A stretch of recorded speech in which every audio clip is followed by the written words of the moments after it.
జ్ఞానానందమయం దేవం నిర్మలాస్ఫటికాకృతం ఆధారం సర్వవిద్యానాం హయగ్రీవ ముపాస్మహే. ప్రేక్షకులకందరికీ కూడా నమస్కారం. మనం ఇప్పుడు ఈ వీడియోలో గురువు శని ప్రస్తుతం గోచారంలో గురుడు కర్కాటక రాశిలోను శని మీన రాశిలోను సంచరిస్తున్నారంటే ఇద్దరు కూడా జలరాశిలోనే ఉన్నారు. వీటినే మోక్ష రాశులు అని అంటారు. ఇది చాలా అరుదుగా చాలా రేర్గా జరుగుతుంది.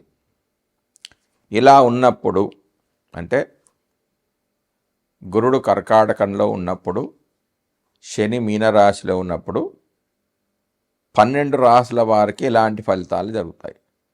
ఇక్కడ రాశి అంటే చంద్రుడున్న రాశి కాదు, గురుడు ఉన్న రాశి. అంటే గురుడు మేషరాశిలో ఉంటే ఎలాంటి ఫలితాలు జరుగుతాయి, గురుడు వృషభ రాశిలో ఉంటే ఎలాంటి ఫలితాలు జరుగుతాయి, మిథునంలో ఉంటే గురుడు, మరియు రవి నుంచి కేతువు వరకు గ్రహాలు ఎక్కడుండాలి, వాళ్ళ జన్మజాతకంలో కర్కాటకంలో కానీ మీనరాశిలో కానీ ఉన్నప్పుడు మాత్రమే ఈ ఫలితాలు జరుగుతాయి. అంటే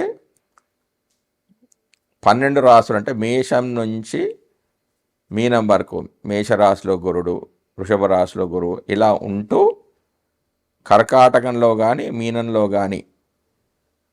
కానీ రవి నుంచి రవి, చంద్రుడు, కుజుడు, బుధుడు, గురువు, శుక్రుడు, శని, రాహు, కేతువులు ఉంటే ఎలాంటి ఫలితాలు జరుగుతాయి అంటే వాళ్ళకు మాత్రమే. అంటే ఇటు జన్మజాతకాన్ని కూడా పరిశీలించుకోవాలి. అంటే జన్మజాతకం ఉన్న వాళ్ళకు మాత్రమే ఇప్పుడు నేను చెప్పే ఫలితాలు అనేవి జరుగుతాయి.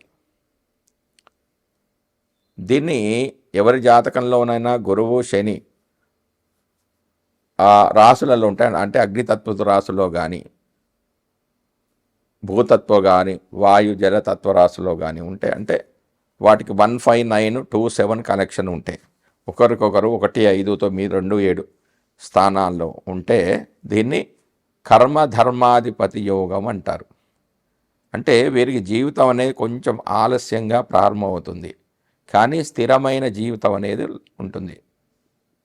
చేసే కర్మలు అంటే వృత్తి కానివ్వండి, వ్యాపారం కానివ్వండి, ఎలా ఉంటుందంటే న్యాయబద్ధంగా ధర్మబద్ధంగా ఉంటుంది.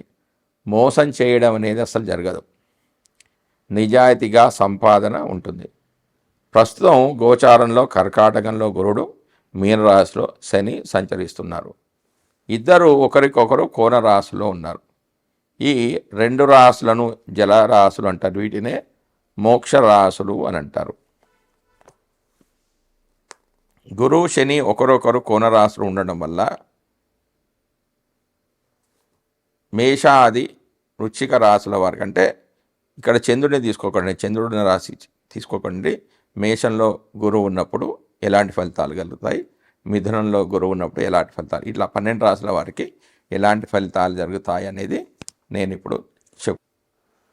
ఇప్పుడు మనం వృషభ రాశి ఫలితాలను తెలుసుకుందాం. అంటే గోచారంలో ప్రస్తుతం మీనరాశిలో శని, కర్కాటకంలో గురుడు సంచరిస్తున్నాడు. ఇలా ఉన్నప్పుడు వాళ్ళ జన్మజాతకంలో కూడా, జన్మజాతకంలో వృషభంలో గురుడు ఉండాలి. వృషభ రాశిలో గురుడు ఉండి కర్కాటకంలో కానీ మీనంలో కానీ రవి నుండి కేతు, రవి, చంద్రుడు, కుజుడు, బుధుడు, గురు, శుక్రుడు, శని, రాహుకేతువులు ఉన్నప్పుడు ఎలాంటి ఫలితాలు వస్తాయి, ఇప్పుడు ఒకదాని తర్వాత ఒకటి నేను మీకు చెప్తాను. రవి ఉంటే ఎలాంటి ఫలితాలు కలుగుతాయి, మంచి రాజయోగం అని చెప్పవచ్చు. ఇంటికి దూరంగా కూడా ఉండవలసి వస్తుంది. వాహన సౌఖ్యం లభిస్తుంది, స్థిరమైన ఆదాయం అనేది లభిస్తుంది.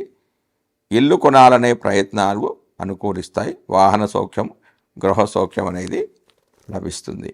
ఇక చంద్రుడు ఒకవేళ వృషభంలో గురువు ఉండి, జన్మజాతకంలో వృషభంలో గురువు ఉండి, వారి జన్మజాతకంలో చంద్రుడు ఈ జలతత్వ రాశులలో ఉంటే, అంటే కర్కాటకంలో కానీ మీనంలో కానీ ఉంటే నేను చెప్పబోయే ఫలితాలు అనేవి కలుగుతాయి. ప్రయాణాలంటే ఇష్టపడతారు, చిన్న చిన్న ప్రయాణాలు చేస్తారు, మంచి నిర్ణయాలు తీసుకుంటారు. రచయితలకు చాలా మంచి కాలం చెప్పవచ్చు. విరివిగా ప్రయాణాలు చేసే వారికి అనుకూలమైన కాలం అని కూడా చెప్పొచ్చు. ఇక కుజుడు జలతత్వ రాశులైన మీన, కర్కాటక రాశుల్లో ఏదైనా రాశిలో కుజుడు ఉంటే, అంటే వాళ్ళ జన్మజాతకంలో వృషభంలో గురువు ఉండాలి. అలాగే వాళ్ళ జన్మజాతకంలో మీన, కర్కాటకంలో ఏదైనా ఏ రాశిలోనన్నా కుజుడు ఉంటే నేను చెప్పబోయే ఫలితాలు అనేవి కలుగుతాయి. ఏంటి? భార్యాభర్తల మధ్య అపార్థాలు, గొడవలు జరుగుతాయి. వీళ్ళు టామ్ అండ్ జెర్రీ లాగా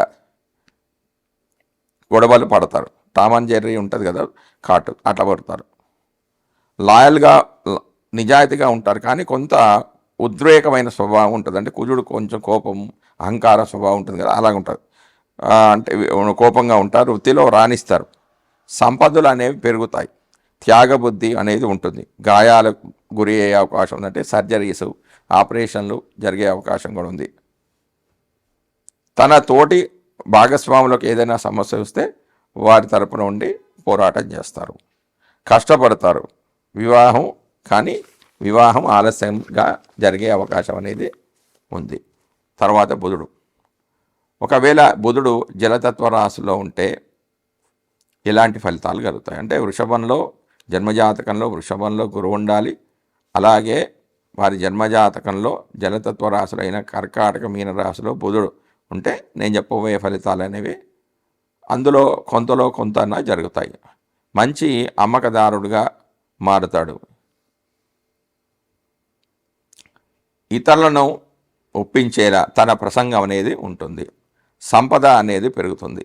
ఎప్పటికప్పుడు ఆర్థిక లావాదేవీలను పర్యవేక్షిస్తూ ఉంటారు. అంటే లాభం వచ్చిందా, నష్టం వచ్చిందా, ట్రాన్సాక్షన్స్ ఎలా జరుగుతున్నాయి అనేవి కూడా చూసుకుంటారు. వస్తువుల అమ్మకంలో కానీ కొనుగోలు చేయడం ద్వారా కొన్ని అబద్ధాలు ఆడవలసి రావచ్చు. అంటే వ్యాపారంలో అవన్నీ కామన్గా జరుగుతూ ఉంటాయి. స్టాక్ ఎక్స్చేంజ్లో వ్యాపారం చేసే వాళ్లకు అనుకూల కాలం అని ఇది మనం చెప్పవచ్చు.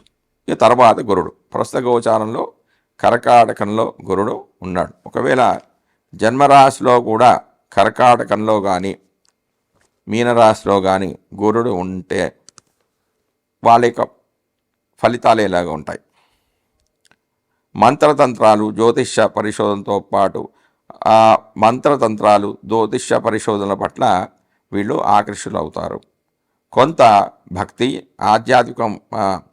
భక్తి స్పిరిచువల్ దాని మీద ఆధ్యాత్మికం వైపు మొగ్గు అనేది చూపుతుంటే అవకాశం ఉంది. మిత్రుల సహకారంతో వ్యాపారాలను విస్తరిస్తారు. కమ్యూనికేషన్స్ నైపుణ్యాలు కూడా వీరు పెంచుకుంటారు.